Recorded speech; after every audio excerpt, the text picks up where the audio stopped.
అందరికీ నమస్కారం. నేను ఎలిగంరెడ్డి సుబ్బారెడ్డి.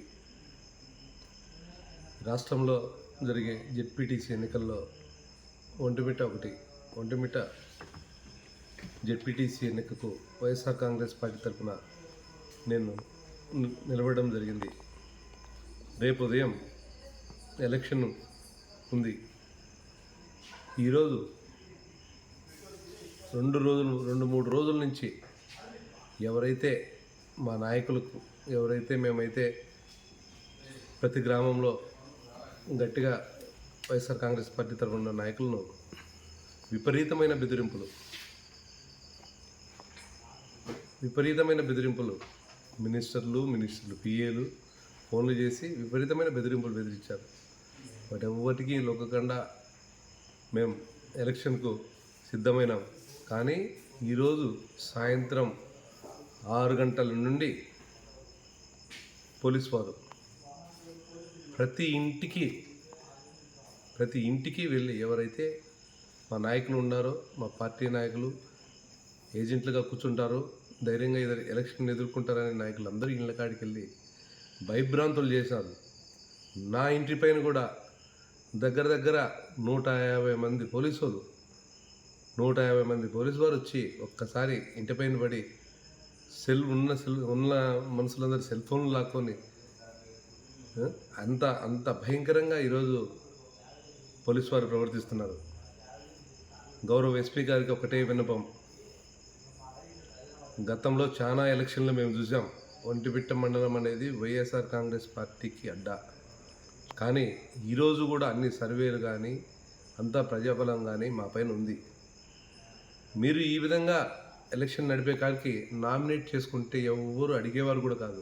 ప్రజాస్వామ్యబద్ధంగా ఎలక్షన్ మీరు నడపాలనుకున్నప్పుడు అందరికీ మా కార్యకర్తలపైన ఈరోజు మీరు ప్రతి ఇంటికి 85 ఏళ్ళ పెద్ద మనిషి దగ్గరికి కూడా పోయి, ఇప్పుడు పోలీసులు 50 మంది పోయి, అయ్యా రేపు నువ్వు ఓటేసుకొని ఇంటికి రావాలా, బూత్ కాడ కనిపిస్తే నీ కథ తెలుస్తామని 85 ఏళ్ళ పెద్ద మనిషిని కూడా బెదిరించారు.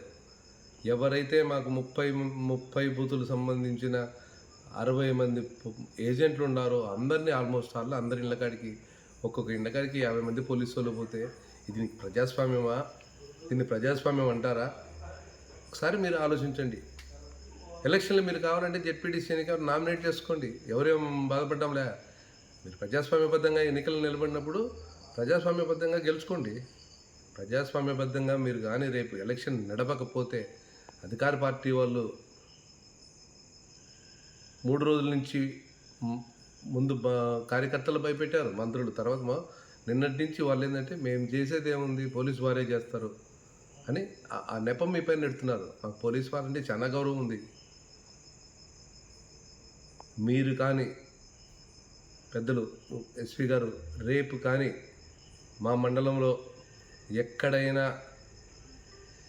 పోలీసు వారి వలన ప్రజాస్వామ్యం కానీ దెబ్బతిని మీ వల్ల కానీ ఎక్కడన్నా బూతులు రిగ్గింగ్ అయితే ప్రజలు ఏ విధమైన తీర్పైనా ఇవ్వని మేము స్వాగతిస్తాం. మేము గతంలో చాలా ఎలక్షన్లు చేసాం. ప్రజా తీర్పుకు మేము ఎప్పుడు గౌరవిస్తాం. ప్రజా తీర్పుకి ఎప్పుడు మేము శిక్షావహిస్తాం. కానీ పోలీసు దౌర్జన్యంతో కానీ రేపు ఎలక్షన్ జరిగిందంటే తప్పకుండా దానికి బాధ్యులు మీరే. తప్పకుండా మేము చెప్తున్నాం. ఎందుకంటే మేము ఎంతటి ఎలక్షన్ అయినా ఎదుర్కొంటాం ప్రజాస్వామ్యబద్ధంగా. దౌర్జన్యంగా చేస్తే మాత్రం దాని పరిణామాలు వేరుగా ఉంటాయి. అవసరమైతే ఆత్మహత్య చేసుకోవడానికి కూడా నేను వెనకాడను. దానికి కారణం ఎస్పీ గారు, ఈ ప్రభుత్వం. తప్పకుండా ఇదంతా రాష్ట్ర ప్రజలంతా చూస్తున్నారు కాబట్టి తప్పకుండా తెలపాలి కాబట్టి తెలుపుతున్నాను. ధన్యవాదాలు.